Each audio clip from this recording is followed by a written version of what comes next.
자, 오늘 Chapter 7, The Process of Making a Test 또는 이제 우리 교과서로 보면 Stages of Test Development 볼 건데요. 자, 오늘 교과서 58쪽이고요. 교과서는 2차 시부터 이 다음 그 영상부터 필요하긴 한데 그래도 미리 찾아 놓으시고 갖고 계세요. 그래서 조금 있다가 지금 첫 번째 차시에서는 제가 전반적인 백그라운드를 조금 한국어로 설명을 할 거예요. 그 다음에 이제 2차 시에서는 조금 더 심도 있게 우리 교과서에서 다루는 문제 하나를 하나씩 볼 거고요. 네, 그럴 거니까 교과서 이번 영상 그냥 보셔도 되는데 다음 영상 보실 때는 꼭 챙겨서 준비해 주세요. 자, 시작해 보도록 하겠습니다. 네, 교과서 들어가기 전에 잠시 교과서 이외에서 가져온 자료들을 조금 보고서 볼 거예요. 그러니까 여러분 일단 교과서 준비하신 거 옆에 잘 두었다가 제가 교과서 펴세요 라고 하면 피면서 같이 와주세요. 자, 먼저 보도록 하겠습니다. 이번 슬라이드와 다음 슬라이드는 평가 계획의 수립 시 고려해야 될 사항 두 가지에 대해서 이야기를 할 건데요. 첫 번째, 평가 목표에 대해 고려해야 된다는 거예요. 우리가 이 부분에 대해서는 정말 자주 여러 번 이야기했죠. 평가라는 것이 무엇인지에 대해서 기본적인 우리가 컨셉을 갖고서 시험 개발을 해야 되는데 그 컨셉이라는 것 안에 들어갈 내용들이 무엇인지 한번 떠올려 보시겠어요? 네. 뭐예요? 여러 가지가 있죠. 기억 안 나요? 네, 보도록 하겠습니다. 제일 먼저 생각해야 될 건 우리가 지금 어떤 평가죠? 그렇죠. 언어 평가입니다. 언어 평가이기 때문에 수험자, 즉 학습자로 하여금 목표 언어가 어떤 것을 쓰게 할 건지, 그래서 여기에 첫 번째 프레이즈를 잠시 읽어보시면 수험자가 목표 언어를 사용할 것으로 기대되는 이라고 이야기했어요. 기대되는 이라고 이야기하면 지금 뒤에 나오는 실제 상황까지 읽어야 되나 잠시 멈춰서 보면 일단 우리가 학습자로 하여금 어떠한 말을 elicitation 할 것인지에 대해서 고민해 봐야 되는 거죠. 그 목표 언어가 relevant 해야 된다는 거예요. 무엇과? 그 언어 사용이 펼쳐질 authentic한 situation이라는 건데 이것이 바로 communicative한 situation이어야겠죠. 그래서 communication problem solving을 할 수 있는 어떠한 기능, 형태가 필요한 상황이다라는 거예요. 그런데 우리가 학습자에 따라서 어떠한 기능은 할 수 있지만 어떤 기능은 고차원적에서 아직은 못한다 라고 구분될 수도 있는 거잖아요. 그래서 일단은 수험자가 목표 언어를 사용할 것으로 기대되는 실제 상황의 형태와 종류의 폼과 펑션, 그렇겠죠? 펑션 to 폼이라고도 이야기했어요.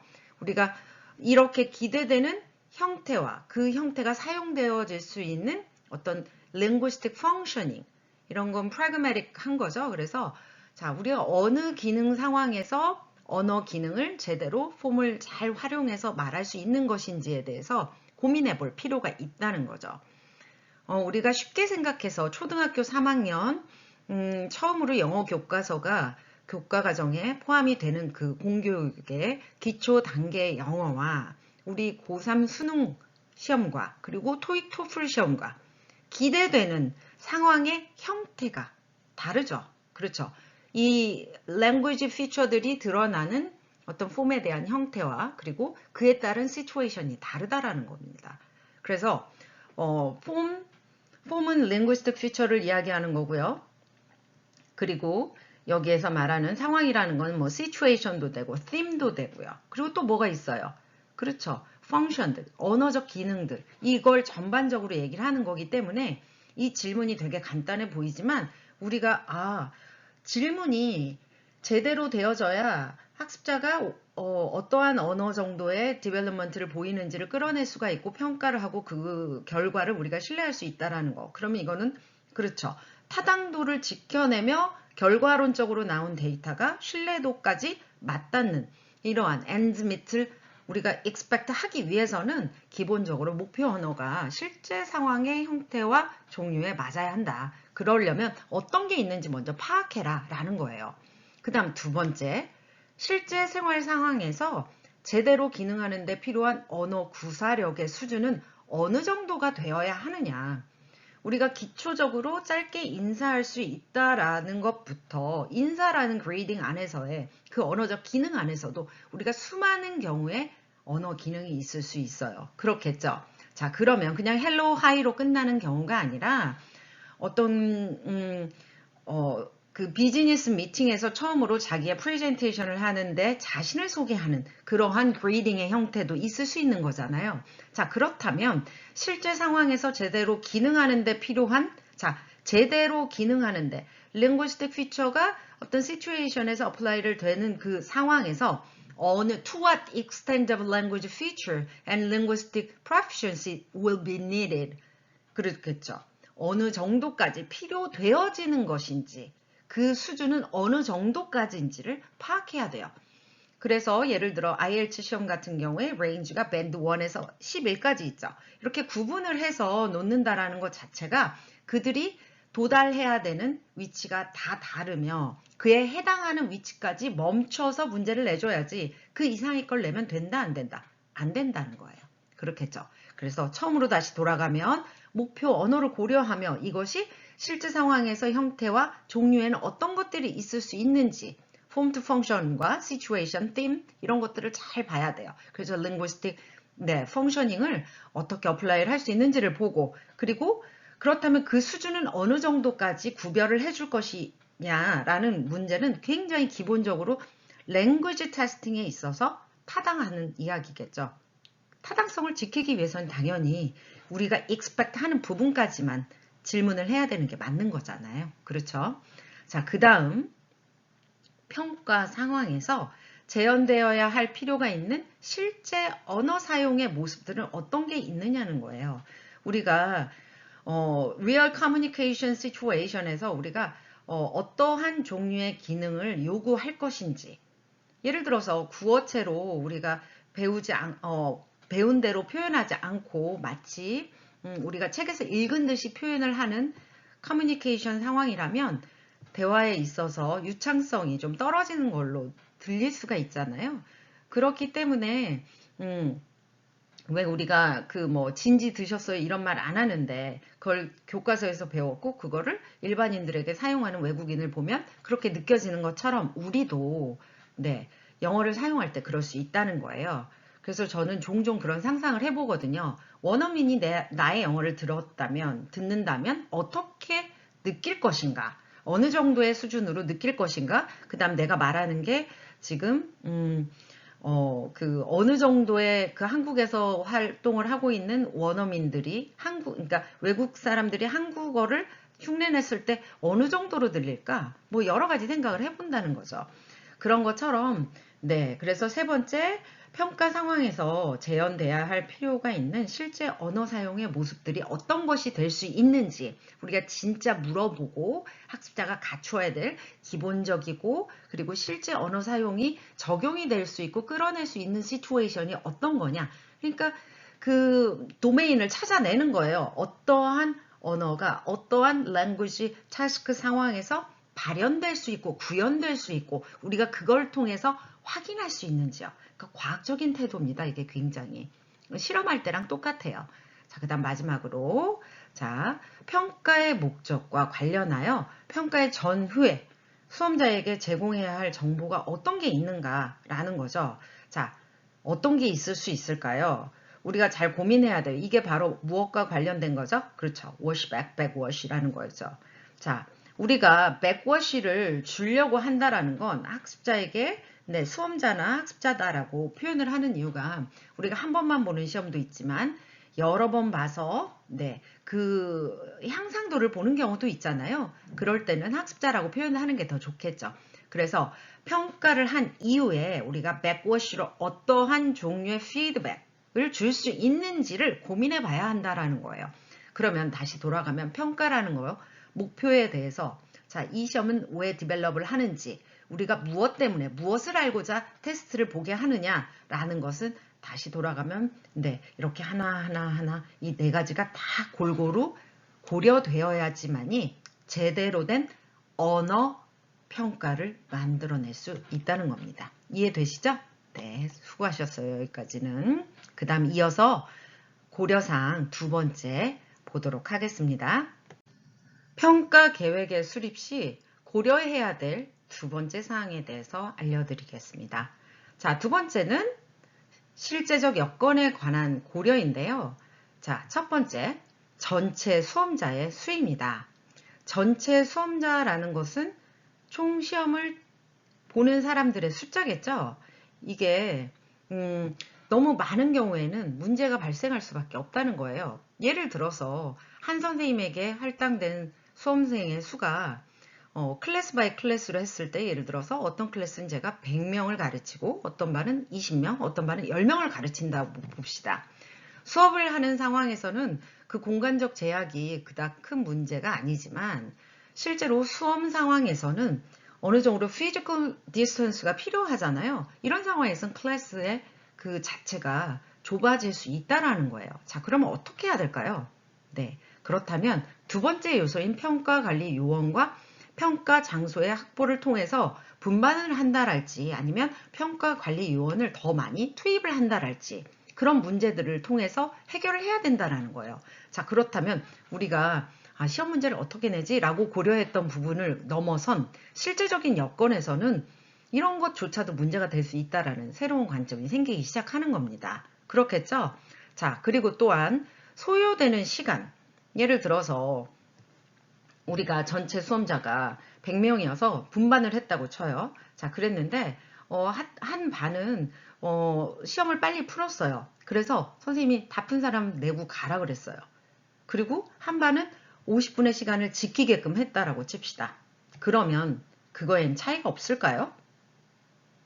차이가 있어요. 실제로 소요되는 시간을 똑같이 분배하고 그리고 똑같은 시험에서도 이 시간을 나누어 주는 그러니까 그 할당된 allotted 된 그 시간이 assigned 된 시간이 똑같아야만 해요. 그래야 이 형평성에서도 어떤 그 조건적인 외부적인 조건이 하나도 달라지지 않게 되는 거잖아요.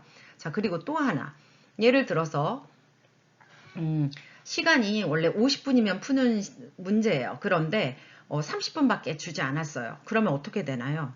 그렇죠. 문제가 발생하겠죠. 자, 그래서 소요되는 시간을 너무 많이 그리고 너무 짧게 주는 것도 문제가 될 수 있다는 거죠. 또한 예를 들어서 제가 A반, B반으로 분반을 해서 시험을 봤다고 칩시다. 그런데 시험을 보다 보니 문제가 발생했어요. 그럴 때 저쪽 반에는 저의 조교가 있고 그러니까 B반에는 그리고 A반에는 제가 들어갔다라고 했을 때 자격을 갖춘 시험관의 확보가 확실하다는 거죠. 그런데 B반에서 문제가 발생이 되면 바로 응답해 주거나 대응하기가 어렵다는 거죠.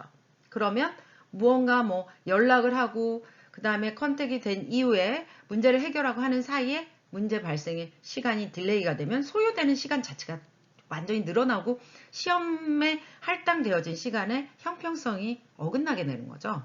그래서 예를 들어서 저도 플렉스 시험을 볼 때 그러니까 시험 감독을 자주 가는 편인데 가서 보면 항상 제가 걱정하는 부분이 그거예요. 저는 자격을 갖춘 시험관의 관인지 스스로가 그 부분이 굉장히 고민스러워요.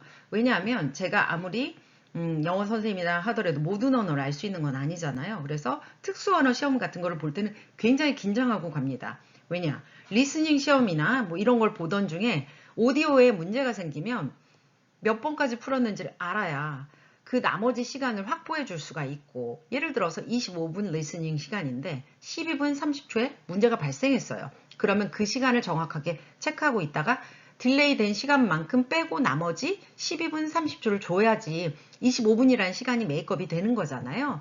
네, 그래서 이러한 요소들이 아무것도 아닌 것 같지만 실제적으로 굉장히 긴장하게 되는 네, 그리고 우리가 실제적 여건에서 고려해야만 하는 상황들이라는 거예요. 그래서 저도 사실 뭐 헝가리어나 뭐 체코어나 전혀 모르지만 그런 것들을 모르기 때문에 네, 일단 학습자들에게 그러니까 수험자들에게 문제를 풀 때 그 리스닝 시험을 볼 때는 저도 그 페이지를 같이 넘기면서 그 플로우를 따라가려고 해요. 왜냐하면 저는 눈치로밖에 할 수가 없잖아요. 그래서 1번 문제가 끝나고 답을 주는 그 텀 사이를 아, 여기 1번 끝났구나 하고 시간을 보고 계속 이런 방식으로 하거든요. 이럴 때는 미리 항상 조교가 같이 따라가는 편이기 때문에 부감독이 있어요. 그럴 때 보세요. 20명도 안 되는 클래스에서 시험을 보는데 저도 주 감독이 들어가고 부감독까지 2명씩 붙여주죠. 그런 거 보면 참 다행이다라는 생각을 해요. 그럴 때 제가 부감독님께 항상 부탁을 하는 게 제가 리스닝 이거 혹시 오류 날지 몰라서 확인하고 있으니까 그동안 나 대신에 관리를 조금 더 해달라고 부탁을 해요. 그래서 제자리로 오게 하고 저는 저쪽에서 계속 같이 수험자들과 같이 체크를 하면서 넘어가는 거죠. 시간 체크나 이런 것들을. 네, 그래서 되게 이 자격을 갖춘 시험관의 확보라는 게 그닥 쉽지는 않은 것 같아요. 그래도 저희 학교는 플렉스 시험을 시행을 하는 공간이기도 하지만 이제 시험을 내는 주체 학교이기도 하지만 실제로 언어를 하실 수 있는 선생님들이 계시기 때문에 이런 스트레터지를 쓸 수가 있는 거예요. 그나마. 그런데 이제 그게 확보되지 않은 공간에서 그냥 뭐 시험을 본다라고 하면 전혀 도와줄 수 없는 네, 시험상에 문제가 생길 수 있다는 거예요.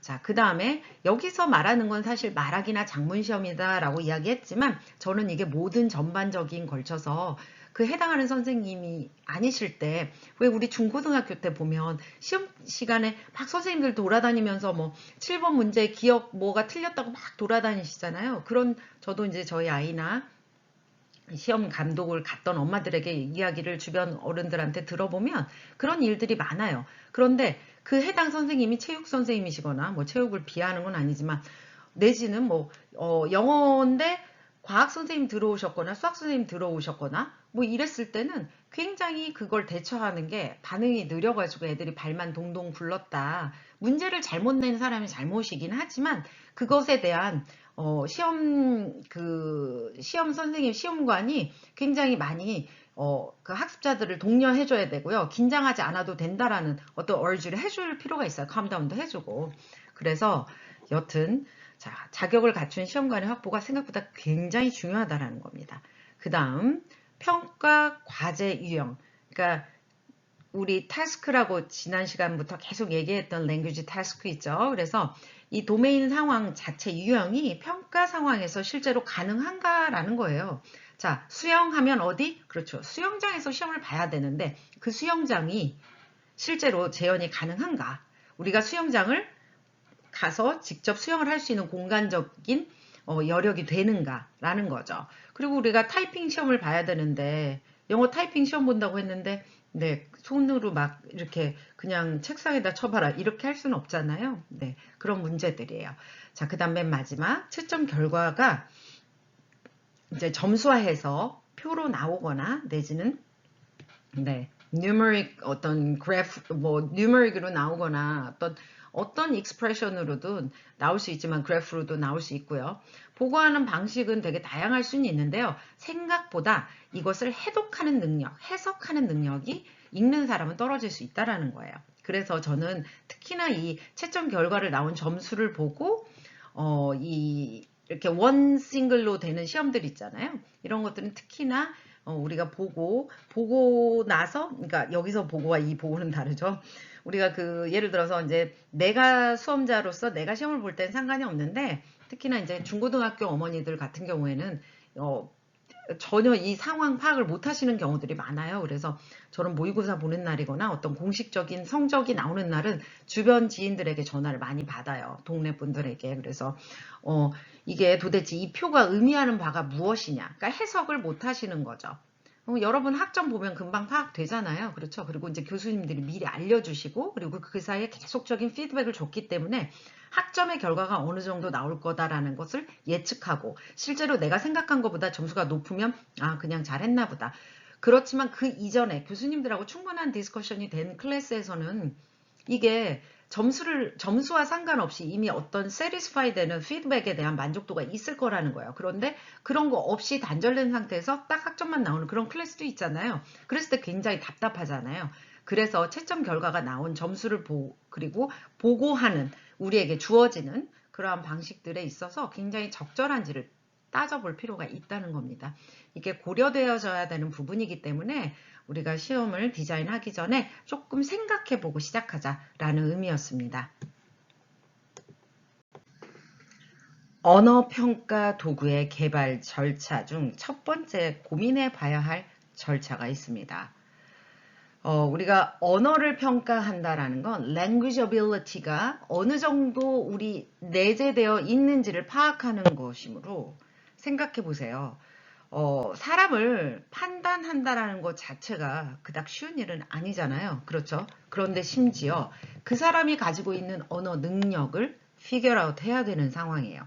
이건 굉장히 단순하지 않겠구나라는 걸 미리 짐작할 수 있겠죠. 우리가 실제로 뭐 대단한 시험을 디자인해보거나 그러지 않다 손 치더라도 이 워딩 하나하나를 이렇게 보다 보면 그런 걸 많이 느끼게 되실 거예요. 자, 첫 번째 개발 절차를 보면 일단 평가의 시행 목적에 따라서 구분할 필요가 있어요.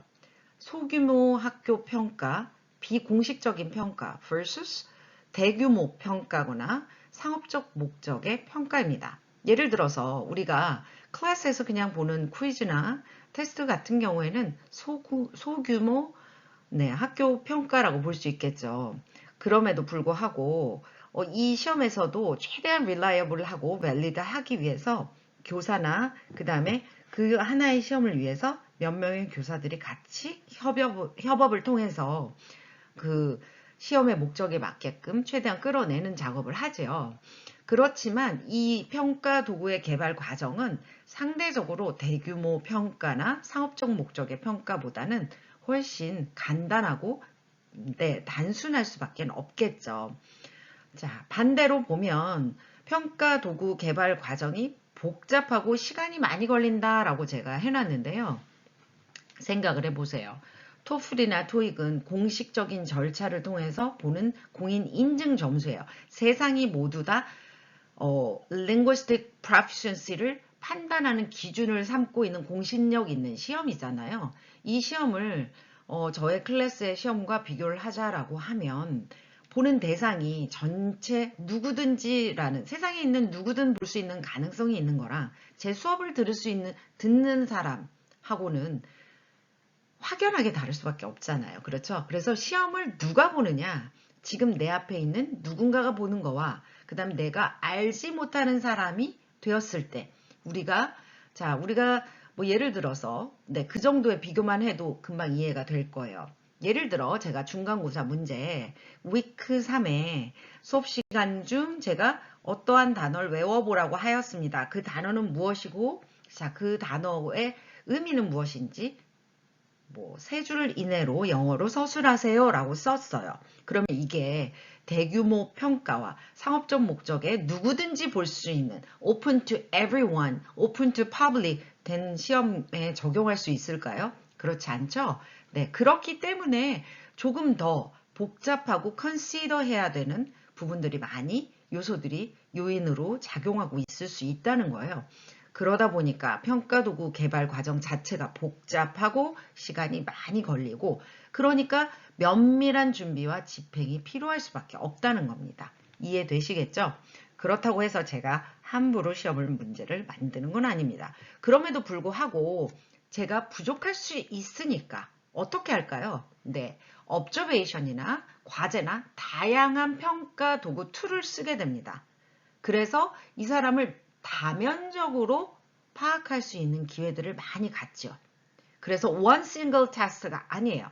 그런데 반대로 대규모 평가는 여러분을 면밀하게 관찰하지 않아요. 당신들이 무엇을 하는지 전혀 관심 없어요. 그렇죠? 자, one single test이기 때문이에요. 그렇지만 그 한 번의 시험으로 측정해야 되는 목표와 지점이 명확하기 때문에 그 지점에만 포커스를 할 수 있게 되는 거고요. 그리고 그 지점에 포커스를 하기 위해서 누구든지 볼 수 있기 때문에 그 레인지를 정할 수밖에 없다는 거예요. 그렇겠죠? 그래서 이 시험의 그러니까 평가의 시행 목적에 따라서 우리가 딱 이분법적으로 구분을 해보면 아 그렇겠구나 라고 이해하시면 좋을 것 같아요. 지금 이해되죠?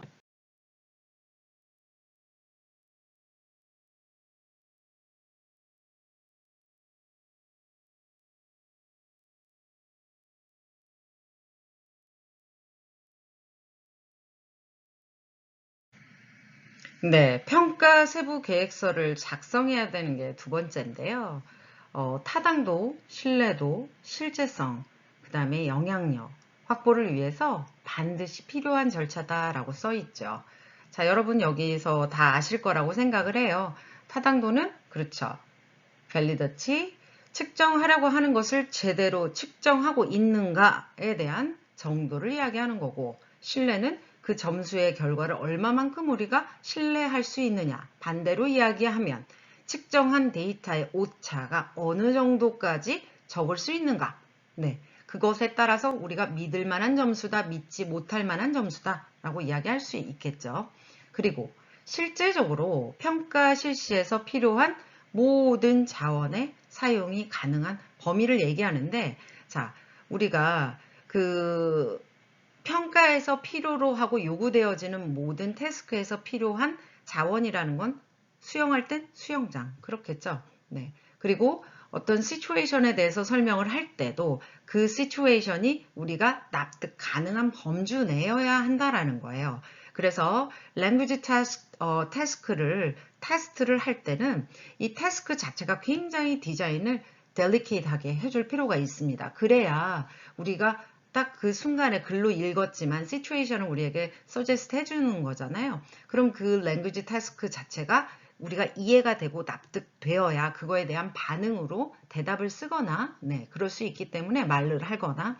그래서 linguistic feature를 표현해내기 위한 전제 조건이, 네, 평가에서 필요한 자원의 사용 가능한 범위다라고 이야기할 수 있어요. 그래서, 네, 아까도 이야기했지만 랩 상황에서 뭐 타이핑을 시험을 본다랄지 이런 것도 포함이 되고요. 네, 생각보다 좀 실제성은 조금 더 넓습니다. 그래서 조금 구체적으로 이따가 봐서 그 섹션별로, 네, 타당하고 신뢰하고 그 다음에 실제성이 있는 것, 그리고 이를 기반으로 한 영향력, 네, 까지 어떠한 것을 의미하는지를 다시 보도록 할 거예요. 자, 그리고 우리가 이제 수험자가 개인이고 학교를 다니는 학생이다. 그러면 뭐가 필요하겠어요? 선생님이 이 학습자를 얼마만큼 열심히 가르치셨고, 그 다음에 그에 따라서 학습자는 얼마나 잘 따라왔고, 그에 따라서 이 학습자들은 앞으로 어떠한 과정을 보충 보완해야 될 것인지, 내지는 선생님이 자신의 수업을 보충 보완 어떻게 할 것인지에 대한 기본적인 피드백, 그쵸, 백워시를 줄 수 있다라는 거죠. 그래서 다양한 정보의 딜리버리를 우리에게 하고 있기 때문에 이러한 인포메이션에 대한 정확한 인터프리테이션과 그 다음에 임플리케이션이 너무도 중요하다. 이런 것들이 드러나는 게 세부 평가 세부 계획서다라고 보시면 되겠습니다. 네, 세 번째로 순환적 반복적 개발의 과정이라고 나왔는데요. 자, 이런 과정들이 지금 이 슬라이드와 다음 슬라이드에서 다시 설명드릴 거고, 우리 2차 시, 3차 시 계속 걸쳐서 제가 순환적 반복적으로 이 개발의 과정을 자꾸 언급할 건데요. 네. 우리가 글을 쓸 때 자꾸 번복해서 다시 반복해서 수정하듯이 이것도 부분적으로 계속 수정 그리고 반복해서 개발을 해 나간다라고 이해하시면 좋을 것 같아요. 자, 개발이 필요하다라는 어떤 우리 문제 제기가 있고 그 새로운 평가 도구의 개발에 대한 필요성이 제기가 됨과 동시에 그것에 대한 니드를 파악하기 위해서 우리가 계획을 세워야 되죠. 그러기 위해서는 물어봐야 되는 거죠. 어떠한 문제가 불편했니? 내지는 어떠한 시험을 보고 싶니? 라고요.